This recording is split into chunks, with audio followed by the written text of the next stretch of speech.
ಮಚ್ಚ ನಿಂಗೊಂದ್ ಕ್ವಶನ್ ಕೇಳ ಕೇಳೋ. ಒಂದ್ ಆನೆ ಇರುತ್ತೆ, ಆನೆ ಮುಂದೆ 12 ಬಾಳೆಹಣ್ಣು ಇರುತ್ತೆ. ಆ ಆನೆ 11 ಬಾಳೆಹಣ್ಣು ಮಾತ್ರ ತಿನ್ಬಿಟ್ಟು ಒಂದ್ ಹಂಗೆ ಬಿಟ್ಬಿಡುತ್ತೆ. ಯಾಕೆ ಹೇಳು? ಹಾಗಂದ್ರೆ ಅದ್ರ ಇಷ್ಟ, ಅದಕ್ಕೆ ಇಷ್ಟ ಇರಲ್ಲ. ಇಲ್ಲ ಇಲ್ಲ, ಒಂದ್ ಬಾಳೆಹಣ್ಣು ಪ್ಲಾಸ್ಟಿಕ್ ಆಗಿರುತ್ತೆ. ಇನ್ನೊಂದ್ ಕ್ವಶನ್ ಹೇಳ್ತೀನಿ ಕೇಳು. ಹೇಳು. ಮತ್ತೆ ಒಂದ್ ಆನೆ ಇರುತ್ತೆ, ಆನೆ ಮುಂದೆ 12 ಬಾಳೆಹಣ್ಣು ಇರುತ್ತೆ. ಆದ್ರೆ ಈ ಸಲ ಆನೆ ಒಂದ್ ಬಾಳೆಹಣ್ಣು ತಿನ್ನಲ್ಲ. ಯಾಕೆ ಹೇಳು? ಯಾಕಂದ್ರೆ ಈ ಸಲ 12 ಪ್ಲಾಸ್ಟಿಕ್ ಇರುತ್ತೆ. ಇಲ್ಲ, ಈ ಸಲ ಆನೆ ಪ್ಲಾಸ್ಟಿಕ್ ಇರುತ್ತೆ. ಹೊಟ್ಟೆ ಎಷ್ಟು ಉರ್ಸ್ತಾವ್ರು. ಇನ್ನೊಂದ್ ಕ್ವಶನ್ ಹೇಳ್ತೀನಿ ಕೇಳು. ಹೇಳು. ಈ ಸಲ ಆನೆನೂ ರಿಯಲ್ ಇರುತ್ತೆ, 12 ಬಾಳೆಹಣ್ಣು ರಿಯಲ್ ಇರುತ್ತೆ. ಆದ್ರೂ ಆನೆ ಒಂದ್ ಬಾಳೆಹಣ್ಣು ತಿನ್ನಲ್ಲ. ಯಾಕೆ ಹೇಳು? ಯಾಕಂದ್ರೆ ಅದಕ್ಕೆ ಇಷ್ಟ ಇರಲ್ಲ. ಇಲ್ಲ ಇಲ್ಲ, ನಾನ್ ಹೇಳ.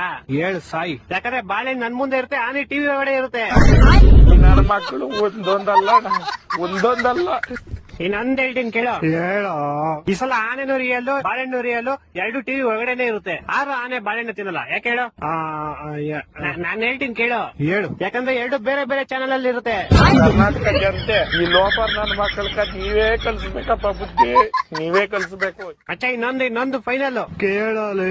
ಈ ಸಲ ಆನೆನೂ ರಿಯಲ್ ಇರುತ್ತೆ, ಬಾಳೆಹಣ್ಣು ರಿಯಲ್ ಇರುತ್ತೆ, ಎರಡು ಟಿವಿ ಒಳಗಡೆ ಇರುತ್ತೆ, ಎರಡು ಒಂದೇ ಚಾನಲ್ ಅಲ್ಲೂ ಇರುತ್ತೆ. ಆದ್ರೂ ಆನೆ ಬಾಳೆಹಣ್ಣು ತಿನ್ನಲ್ಲ. ಯಾಕೆ ಹೇಳು? ಈ ಸಲ ಟಿವಿ, ಬಾಳೆಹಣ್ಣು, ಆನೆ ಎಲ್ಲಾ ಪ್ಲಾಸ್ಟಿಕ್ ಇರುತ್ತೆ. ಇಲ್ಲ ಇಲ್ಲ, ಎಲ್ಲ ರಿಯಲ್ ಇರುತ್ತೆ, ಆದ್ರೂ ತಿನ್ನಲ್ಲ. ಯಾಕೆ ಹೇಳು? ಗೊತ್ತಿಲ್ಲ, ಹೇಳ್ಬಿಡಪ್ಪ ನೀನೆ. ಆಯ್ತು ಹೇಳ್ಬಿಡ್ಲಾ? ಹೇಳ್ ಸಾಯಿ. ಯಾಕಂದ್ರೆ ಈ ಸಲ ಟಿವಿ ಆಫ್ ಆಗಿರುತ್ತೆ. ಮಕ್ಕಳು 3 ಬಿಟ್ಟು ಇಟ್ಬಿಟ್ಟವ್ರಣ್ಣ. ಮಾನ ಮರ್ಯಾದೆ ಏನೂ ಇಲ್ಲ.